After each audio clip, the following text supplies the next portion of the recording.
اليوم اجانا ورا الفطور وحبينا نسولف وياه ضيف جدا جدا مميز اللي هو المنشد احمد الساعدي. اهلا وسهلا بك. حياك الله. رمضان كريم عليك. الله كريم علينا وعليكم يا رب.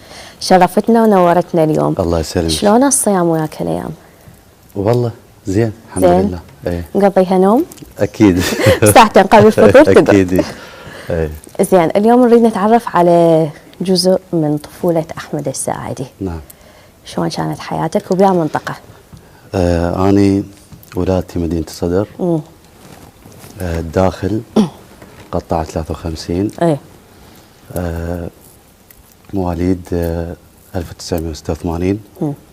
متزوج. هاي طبعا على الجزء الثاني راح ندخل بكل تفاصيل حياتك الزوجيه وهالتفاصيل حتى اليوم نطير المعجبات كلهن. عشتي. اريد يعني اتعرف على جزء من تفاصيل شهر رمضان بطفولتك بهاي المنطقه بداخل بيتك، البيئه كنت عايش بيها. يعني هي البيئه اللي عايش بيها بيئه طيبه، بيئه يعني بنص اهلي وعمامي، احنا بقطاع بالمدينه قطاع 53، عمامي واهلي كلنا هناك، فبعد الفطور تصير يعني واحد يزور الثاني. والاجواء طيبه كلش يعني. بيتكم ايش تتذكر من تفاصيل الفتره الاولى اللي صمت بها احمد؟ ايش قد كان عمرك؟ يعني انا اول ما وعيت لقيت اهلي ملتزمين يعني صلاه ودين، فخلاص من شفت الوضع هيك وضع ديني فمشيت بهذا. بياصف كنت تقريبا من جربت تصوم؟ يعني تقريبا صف الاول متوسط. ايه.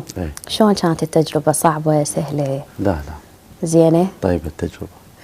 زين، ايش تتذكر من بيتكم الوالده كانت تسوي اكلات طيبه انت تحبها لحد الان ببالك؟ اكيد الوالده هي كل شيء تسوي صح. كل شيء تسوي طيب. امك تخبز؟ طبعا. عمارتشيه بعد. هم ساعديه؟ يعني طبعا ساعديه. اتذكر يعني الكبسه تسوي لنا اياها، تمن، برياني، يعني هواي اكلات نحبها، وهي اي شيء تسوي طيب من نيتها. انت شنو عدد اخوانك وعائلتكم؟ عائله كبيره لو صغيره؟ احنا 5 اولاد. ايه. 3 بنات. ايش تتذكر من تفاصيل لمتكم؟ الاشياء اللي تحبها ويا اخوانك، مثلا العاب كنتوا تسووها او حتى خباثه بالبيت، ممكن مواقف.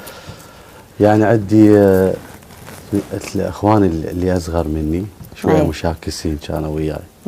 لان انا الوسطاني. وعود التعاقل شنت؟ شويه عاقل انا.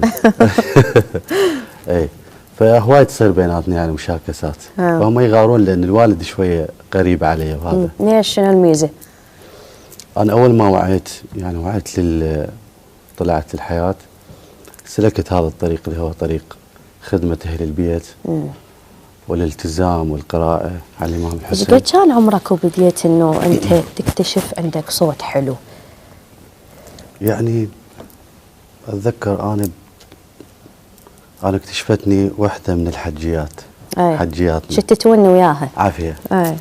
انا بصوره عامه يحبن هاي الطريقه الجنوبيه، وانا اجيتها يعني بصوره صحيحه.